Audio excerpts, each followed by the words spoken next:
মানচিত্র সুন্দরবন ওয়াইল্ড টিমের এই মিউজিয়ামটাতে আসার পরে আমরা যেটা দেখতে পাবো এখানে ঢোকার পরে সুন্দর একটা ডায়লগ আছে, সুন্দরবন মায়ের মতন ঝড় জলোচ্ছ্বাস ঠেকায়, জীবন বাঁচায়, আগলে রাখে। আসলেই সত্যি। এবং ঢোকার পরে আমরা দেখব মাছের রাজ্য, মাছের আবাস, পোনা ছাড়া সবচেয়ে বড় স্থান এরকম হচ্ছে জানা গর্জনের যে ঠেসমূল সেখানে। এবং এখানে আছে সুন্দরবনের একটা প্রতিকৃতি, যেখানে ম্যানগ্রোভ থেকে আরম্ভ করে সব কিছুই আছে। খুবই সুন্দর মিউজিয়ামটা, আসলে খুবই ইনফরমেটিভ। পাশাপাশি এখানে জীবন ও জীবিকা, সুন্দরবনের মানুষজন কীভাবে জীবন এবং জীবিকা নির্বাহ করে সেটার একটা প্রামাণ চিত্র, স্থির চিত্র আর্ট করা আছে। আসলেই আমরাই বাঁচাবো সুন্দরবন, সুন্দর একটা থিম নিয়ে এই মিউজিয়ামটা করা হয়েছে। বাঘ আমাদের গর্ব, বাঘ সুরক্ষা করব। ওয়াও, সুন্দরবনের অর্কিড এত ইনফরমেটিভ।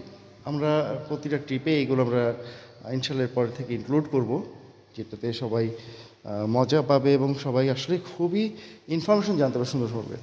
আমাদের বেঙ্গল টাইগারের প্রতিকৃতি থেকে আরম্ভ করে সব কিছু আছে এখানে।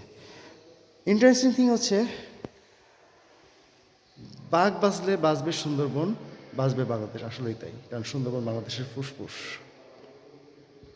আমাদের সুন্দরবনের বিলুপ্ত প্রাণীগুলো তাদের এখানে দেওয়া আছে, বুনো মহিষ, তারপর হচ্ছে বারোশিঙা হরিণ, প্যারা হরিণ। এই যে বারোশিঙা হরিণ আমরা দেখতে পাচ্ছি, এবং হচ্ছে বিলুপ্ত জাভান গন্ডার, এক শিঙালা গন্ডার, এই যেগুলো আমাদের সুন্দরবনে একসময় ছিল।